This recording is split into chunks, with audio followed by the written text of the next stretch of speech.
Thinking about selling your home, I want to share three key tips that can make the difference between selling quickly and profitably or watching your property sit on the market. Tip number one, choose your agent wisely.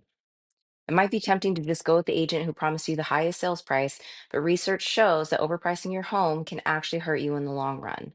According to an NAR profile of home buyers and sellers, homes that start overpriced tend to stay on the market longer, and sellers often end up making price cuts that reduce their net proceeds compared to pricing correctly from the start. When interviewing agents, ask, how will you market my home? Will you use professional photography and video?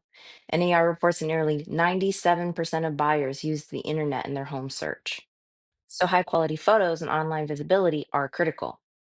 How will commission be structured? What's offered to the buyer's agent? Did the agent provide accurate comps or just inflate numbers to get the listing?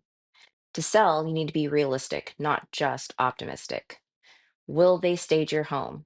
Stage homes often sell faster. Almost half of agents observed reduced time on the market. So, tip number two, be objective about your home. Of course, you love your house and your memories inside it, but buyers are looking at it differently. They're comparing it to similar properties nearby, sometimes ones with newer upgrades like roofs, HVAC systems, or pools.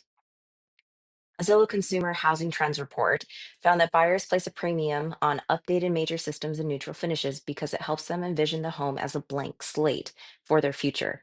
That means sentimental value doesn't translate to market value. So, when you review comps, be honest.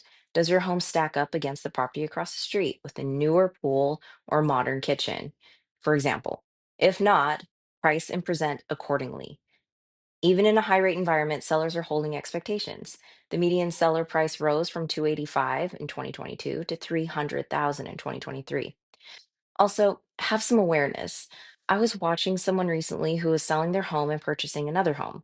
I was present when the repair request was provided on their listing and when the inspection was done on their future home.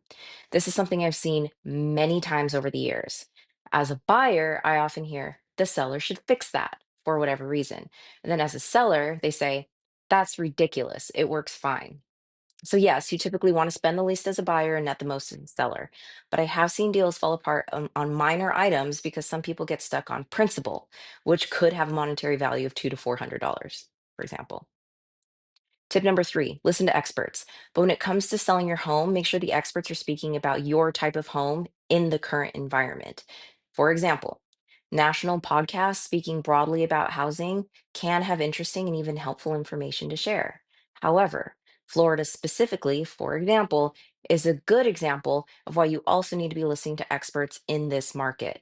Typically, Q4 is a slow time nationwide. However, in Florida, many people wait out hurricane season to see if it will affect the area they are looking to buy in. And a lot of buyers may not even come to Florida until Q4 after having left for the summer. Know your market.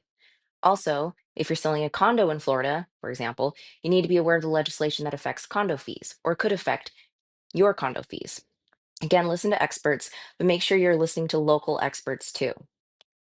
Don't fall for the highest pricing promise every time. Think like a buyer and present your home like it's worth every dollar. With the right strategy, you'll sell faster and net more money.